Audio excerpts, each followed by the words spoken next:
warahmatullahi wabarakatuh. Halo semuanya, perkenalkan nama aku Syazuna Zahwa Nabila. Aku hari ini akan mempresentasikan Organisasi Pergerakan Nasional Budi Utomo dan Indiske Partij. Di sini aku menampilkan gambar organisasi Budi Utomo.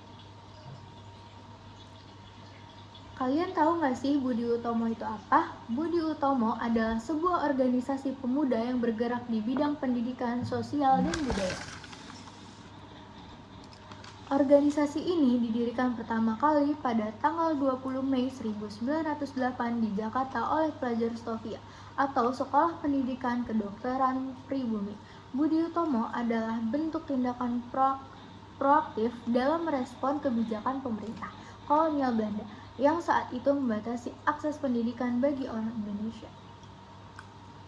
Sejarah berdirinya organisasi Budi Utomo yang pertama itu keresahan Wahidin akan kondisi bangsa Indonesia saat itu, membawanya pada sebuah gagasan untuk mendirikan dana pendidikan guna menolong para pemuda agar dapat menuntut pendidikan di perguruan tinggi. Yang kedua, pada tahun 1906 sampai 1907 ia melakukan perjalanan ke beberapa daerah di Pulau Jawa dengan tujuan untuk membuka pikiran kaum priai untuk bersama-sama mencari jalan meningkatkan derajat bangsa melalui pendidikan.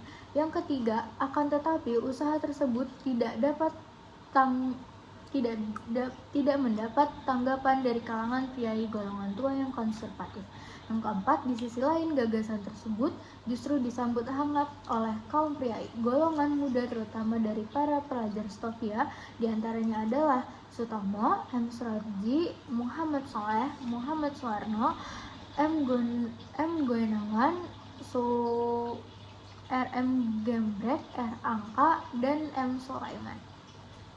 Yang kelima, Wahidin kemudian mengajak mereka bertukar pikiran hingga akhirnya mereka tertarik dan sepakat untuk mewujudkan dan mengembangkan cita-cita Wahidin dengan mendirikan organisasi yang bernama Budi Utomo atau Budi yang Utama.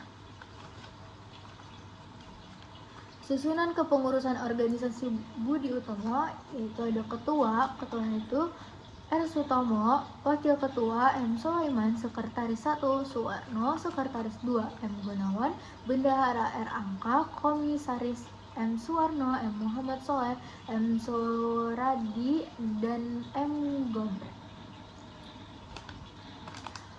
Tujuan pendirian organisasi Budi Utomo yang pertama, menyadarkan kedudukan bangsa Jawa, Sunda, dan Madura pada diri sendiri dan mempertinggi kemajuan mata pencarian serta penghidupan bangsa dengan memperdalam kesenian. Yang kedua, mencakup upaya untuk menjamin kehidupan sebagai bangsa yang terhormat dengan fokus pada pendidikan, pengajaran, dan kebudayaan. Yang ketiga, memajukan pengajaran, pertanian, peternakan, perdagangan, teknik, industri, dan menghidupkan kembali kebudayaan. Yang keempat, mewujudkan kehidupan sebagai menjadi bangsa yang terhormat. Indiske Partij atau yang disebut Tiga Sangkai.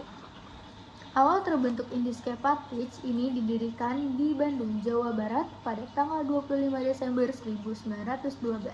Organisasi ini menjadi organisasi pertama di era pergerakan nasional yang memiliki tujuan jelas, yaitu untuk menegakkan semangat nasionalisme dan menginginkan kemerdekaan Indonesia.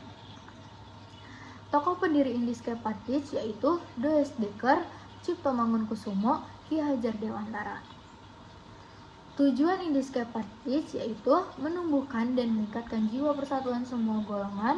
Yang kedua, menanamkan jiwa nasionalisme dan patriotisme rakyat guna memajukan tanah air. Yang ketiga, mempersiapkan kehidupan rakyat yang merdeka. Indiske Partij ini menjadi organisasi yang kuat dan lantang, menyuarakan semangat nasionalisme tidak lepas dari tiga pemimpin Indiske Partij yang memiliki pandangan kuat terhadap nasionalisme dan menginginkan Indonesia merdeka, bernama The Express. Ernest D.S. Dekker yang merupakan jurnalis di Surat Kabar. D.S. Dekker ini menjadikan Surat Kabar itu sebagai media propaganda Indiske Partij yang akhirnya propaganda yang diutarakan Indiske Partij mulai terendus oleh pemerintah kolonial dan pastinya membuat mereka tidak suka sehingga akhirnya membuat Indiske Partij mulai dikenal oleh masyarakat dan pemerintah kolonial. Akhir perjuangan Indiske Partij. Indiske Partij terus menyuarakan kesetaraan dan perlakuan tak adil Belanda kepada masyarakat Indonesia lantaran dianggap terlalu radikal dan membahayakan pemerintah Belanda. Dr. Dr. Cipto Mangunkusumo dan Suhardi Suryadiningrat ditangkap dan dikenakan hukuman buang internir ke Belanda pada Agustus 1913. Kepergian tokoh tiga serangkai ini berpengaruh besar terhadap kegiatan Indiske Partij. Dengan diasingkannya mereka, berakhirlah kiprah Indiske Partij di Indonesia. Organisasi ini kehilangan basis masanya dan dibubarkan oleh pemerintah kolonial Belanda. Sekian presentasi dari saya. Wassalamualaikum warahmatullahi